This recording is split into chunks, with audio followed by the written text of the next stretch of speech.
Halo guys, kembali lagi bersama saya Esther dengan NIM 19061102130. Dan saat ini kita kembali lagi dengan mata kuliah Sistem Pengendalian Manajemen.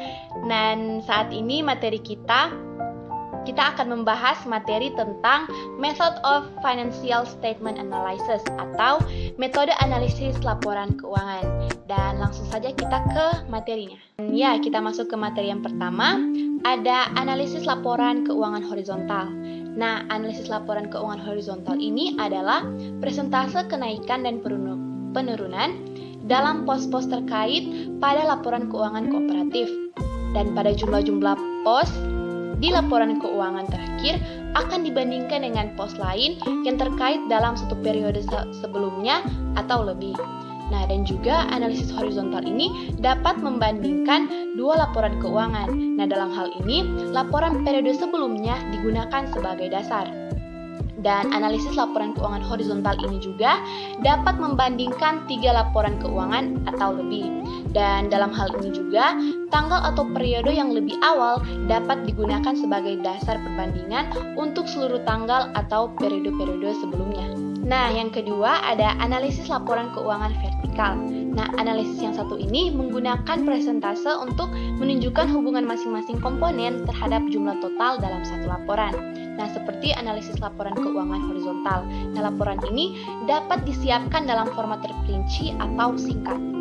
Dan juga dalam format singkat, tambahan perincian perubahan dalam pos-pos individual dapat disajikan dalam tabel pendukung. Dan analisis presentasi ini bisa didapat dari data itu dan dapat dibuat berdasarkan jumlah total dalam tabel maupun jumlah total di laporan keuangan.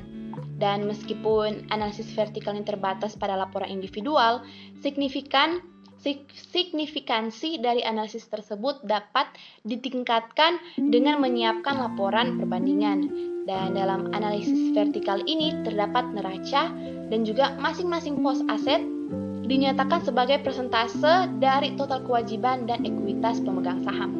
Atau yang ketiga ada laporan keuangan common size. Nah, analisis common size ini biasanya digunakan untuk melakukan analisis pada laporan laba rugi dan laporan neraca dengan menggunakan persentase sehingga kedua laporan tersebut mudah dipahami oleh perusahaan. Nah, dalam analisis ini semua akun laporan laba rugi dinyatakan sebagai persentase penjualan di mana setiap akun barisnya dibagi dalam penjualan yang ada. Nah, untuk laporan neraca keuangan ini, semua akun laporan neraca dinyatakan sebagai persentase total aset di mana pada setiap akun barisnya akan dibagi dengan total aset yang tersedia. Materi terakhir adalah analisis laporan keuangan tren. Nah, dengan adanya analisis tren ini, maka dapat membantu mengetahui kondisi keuangan pada perusahaan dari waktu ke waktu, maupun mengetahui kondisi kinerja perusahaan dari tahun ke tahun. Dan juga pada penerapan analisis tren ini berdasarkan pada data laporan keuangan perusahaan sebelumnya dan data perkiraan atas rencana-rencana perusahaan untuk kedepannya. Dan banyak juga perusahaan yang memakai data rasio keuangan ini di dalam melakukan analisis tren ini. Dan pada data rasio keuangan harus dihitung berdasarkan minimal rasio 2 tahun terakhir yang akan dijadikan sebagai perbandingan. Dan jika hasil data ini lebih detail, maka dapat menggunakan data rasio yang lebih dari 2 tahun.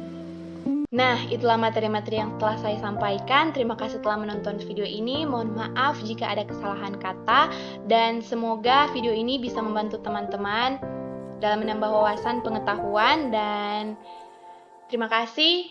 Sampai jumpa di tugas-tugas selanjutnya. Bye-bye.